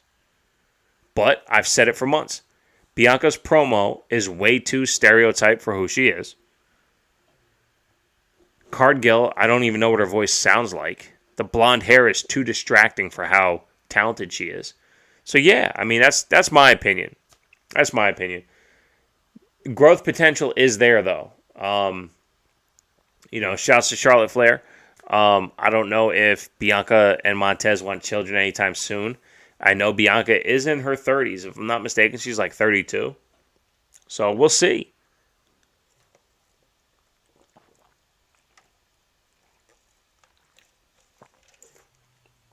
But I'm done. I can't hold it anymore. I'm feeling hoarse. My throat's tight. I can't really talk no more. So I'm going to call it a night. Justin Time 211, thank you for joining the chat. Pop Culture Wrestling, my man TK, thank you for the invite to the site. Thank you for the popculturewrestling.com/terrible wrestling takes. The website looks fucking dope. I can't wait to see the video and this podcast loaded up there. Thank you so much, man. I look forward to this relationship growing. This podcast has been amazing. This podcast makes me happy. This podcast makes me cry. I absolutely love this thing. And the fact that people appreciate what I do makes it all the better. Again, no offense. I don't do this for you guys. I do this for me. And being able to do this for me and you guys showing the love back means the fucking world. My watch window was made by Ref Marsh. He's a guy I have never met in person. He lives out in Arizona. He's been checking on me ever since WrestleMania watch along. Ever since DMX passed away, he's been looking out for me. He hooks me up with all my graphics. I try to do it on my own. I send him one. He's like, yo, dog, you fucked up. And I'm like, okay, well, what the fuck? And he sends back this beautiful screen. He gave me another one for Saturday, too. So, Marsh, thank you so much, man. I appreciate everything you do for me. Justin Time 211, Twitter co-host from episode 3, but backtracked everything. I know you're down from day one. It's nothing less, man. You're one of 3 guys to have this hat. Oh, check this out. Shouts to Ref Marsh. Look at this motherfucker. Got pins made. Look at that. Going up on the website soon. This pin is fucking sick. Love it. Absolutely love it. Absolutely love it. I'm building my store, man. The 420 code is still available. The Terrible Wrestling Takes /TWTs. The Fatal 5-pack. All 5 colors as you see behind me. Check it out. White, blue, red, orange, pink. All available in your size. Pick your size. Fatal 5-pack. Use promo code 420. It's at the bottom of the pay options to do the code. The code is 3 numbers, 420. Promo code 420 for all my smokers and non-smokers out there. $20 off the Fatal 5-pack. $40 for 5 shirts. Not one podcast or wrestling promotion is going to give you that deal. Excuse me. It'll be good until Saturday. Saturday, I'll announce a new thing. I upgraded the website. I spent more money on the website to make sure I can give y'all a better experience. So check out Terrible Wrestling Takes Podcast /TWTs. Check out all the deals that are on there. I have the best prices on T-shirts by far. TWTakespodcast.com/internationals for the Teespring site. Teespring fulfills to Europe. That is the only reason why I got it on there. I have European listeners. How the fuck do I have people in Europe listening to this podcast? That's how good this makes me feel, man. I don't know anybody in Europe. I don't. I've never met that's a lot. I've met a couple people who don't remember me. Let's put it that way. Because they met more Americans than I've met Europeans. I have listeners in Europe. Shouts to Chris Dredd and JB from Chat Grapple and Cheap Pops. Those guys are fucking epic. Epic. I love those dudes. Like, there's no way I can meet those guys and not give them the biggest hug in the world. They are amazing. I told them before we went live that the first two times they mentioned me on their podcast and I heard it, my arm hair rose and I shed a tear because I'm not supposed to know people in Europe because I don't live in Europe. And those guys out in England doing their thing in the UK on the best pay-per-view, the princes of previous pay-per-views, my guys over there doing their thing. Love them, man. Thank you. Thank you, Chris and JB, for being supporters, being absolutely phenomenal. But that's what the Teespring site's for. Everybody out in Europe, if you want some Terrible Wrestling Takes merch, you get the dope-ass logo right there. Premium tees from the Teespring site. Teespring site also fulfills to the United States. So if you want this dope-ass logo on premium merchandise, dope-ass hoodie, dope-ass t-shirt, which I will be ordering myself soon, so I can show you all what it looks like live. On the Teespring site, fulfills to Europe and the U.S. Other than that, I got nothing, man. TWTakespodcast.com, TWTakespodcast.com/TWTs, TWTakespodcast.com/international. That's my site. Pop Culture Wrestling /Terrible Wrestling Takes is where you find me. Go to TWTakespodcast.com to find all audio platforms, period. Spotify will be played directly from popculturewrestling.com /Terrible Wrestling Takes. Dude, I'm everywhere. I am fucking everywhere. And if you have a dope-ass platform that you fuck with, like Overcast, where nobody else uses it, let me know. I will put my podcast there so you can listen to me on your site. Like and subscribe on YouTube, Twitch, so I can get those numbers up. Those numbers goes up. We get sponsorship out of nowhere. You ain't got to pay for nothing. I want their money, not yours. Shout out to Chat Grapple and Cheap Pops. Marsh, thank you, brother, for the graphic. Justin Time 211, thank you for co-hosting as always. TK over at Pop Culture Wrestling, I appreciate the partnership, my friend. This is going to be awesome. Other than that, I got nothing else. Much love to y'all. Thank you so much. Until next time.